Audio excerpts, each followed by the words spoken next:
आई तो पत्नी ने कहा, सुशीला ने कहे, बदरिया जब तक मेरे पति पहुंचे ना तब तक ये छाव रूपी बदरिया तुम सहयोग करते रहना। और पता नहीं मेरे पति कितने प्यासे हैं, पानी में पिया दिया। कारी बदरिया जल बरसारी, पिया मेरे प्यासे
उस देश बरसे जा जहाँ मेरे पिया गए, जारी बदरिया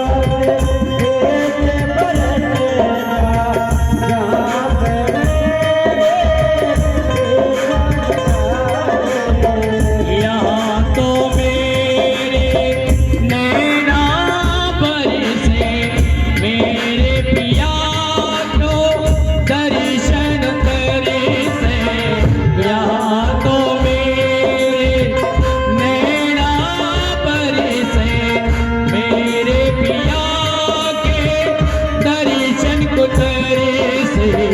कारी बदरिया जल बरसारी, पिया मेरे प्यासे गए।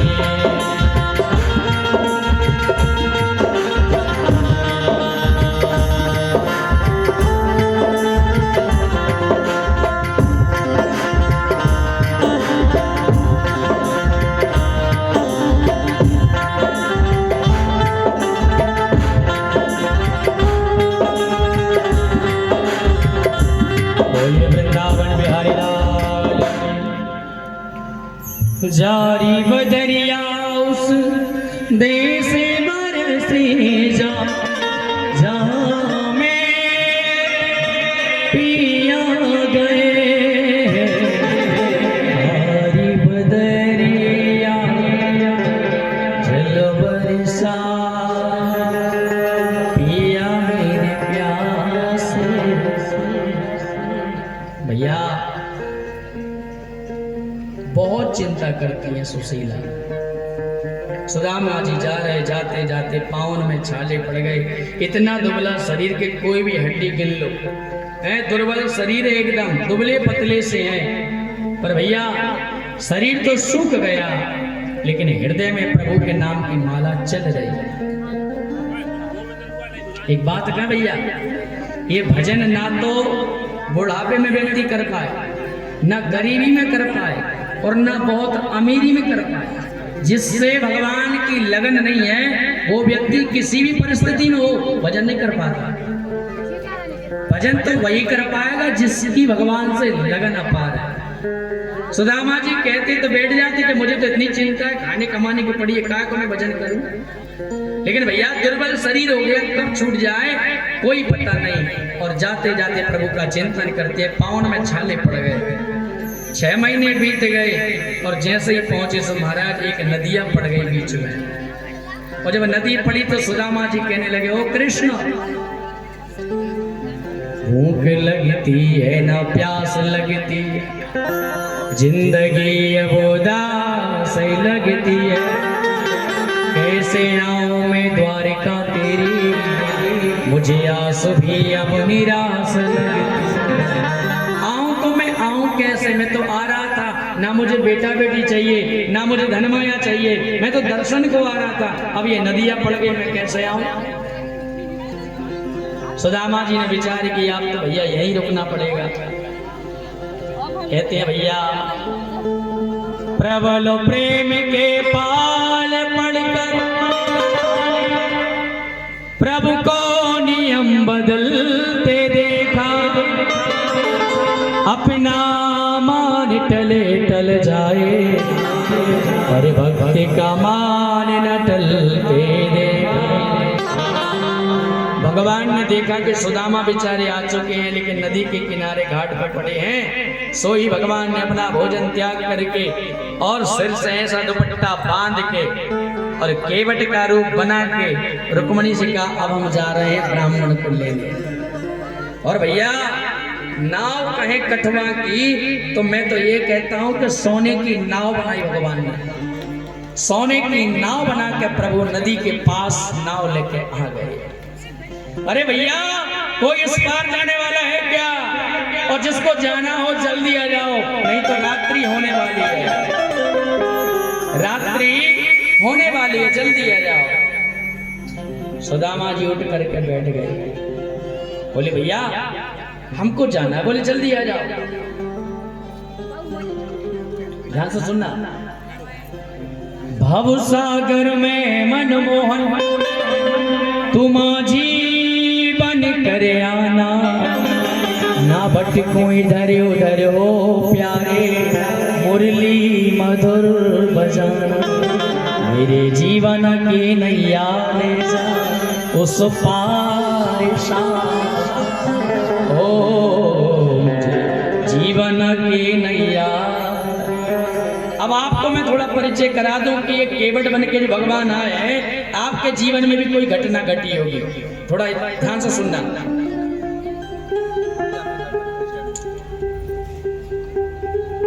आप कभी अस्पताल पहुंचे, डॉक्टर साहब ने कह दिया 2 बोतल खून अर्जेंट में चाहिए, और आप पैसा भी लिए हो, खून आपको नहीं मिल रहा है, आपका मरीज ऑपरेशन में बैठा हुआ है, और आपके भजन के प्रभाव से बिहारी जी की कृपा से कोई दानी व्यक्ति वहां आ गया, भैया हमको ब्लड चाहिए, हमारा जो मरीज है बड़ा परेशान है। उसने कहा कितना? 2 बोतल। अरे 10 बोतल ले जाओ। आप अनुभव करिए वो कौन है, वो श्री कृष्ण है, वो आपके राम है। आपके जीवन में जब जब विषम परिस्थिति आई हो, दुनिया ने आपको छोड़ दिया हो, आप मरने की कगार पर बैठे हो, प्राणों देने के कगार पर बैठे हो, और जब आपको किसी ने साथ दिया होगा, विचार करना वही बांके बिहारी थे, और कोई नहीं था, वहां कोई नहीं था, केवल सुदामा थे। और भगवान सिर से दुपट्टा बांध के नाव उठा के और केवट बन के चल पड़े। भैया कोई इस बार जाने वाला हो, मेरा निवेदन है जल्दी आ जाओ। अब कोई केवट नहीं है नाव ले जाने वाला, ये इस घाट पर बहुत कम नाव आती है, जल्दी आ जाओ।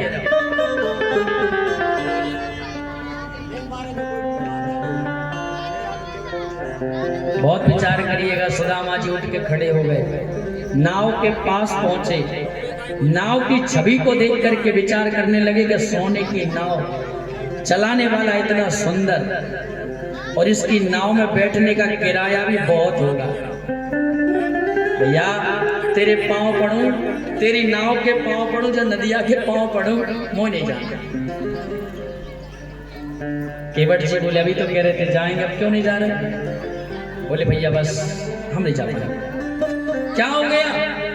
बोले मेरे पास धन है नहीं है, और बिना धन के तुम पार करोगे नहीं, और पता नहीं कितना धन इसमें लगेगा, आप पार करोगे हमको तब।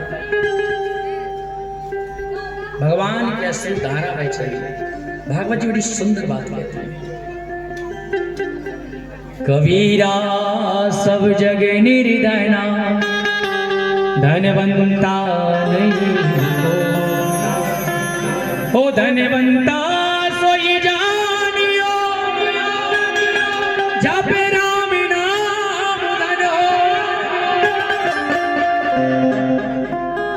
जिस समय हम हॉस्पिटल में भर्ती रहते हैं, डॉक्टर कहता है ऑपरेशन तो कर रहे हैं, लेकिन तुमने कोई दान पुण्य किया हो, धर्म किया हो, उसको याद कर लो। अपने अपने इष्ट को याद कर लो। तुमने कोई सत्कर्म किया हो तो अपन लोग कितनी मन्नत मांगते हैं, भगवान आज को काम निपटा दे, तेरा जीवन एहसान मानेंगे। हाँ जी कहना जी। भगवान कृष्ण कहते हैं सुदामा, कबीरा सब जग निर्धना धनवंता नहीं कोई। ये संसार का जो भी तुम्हें दिख रहा है ये धनवान नहीं है।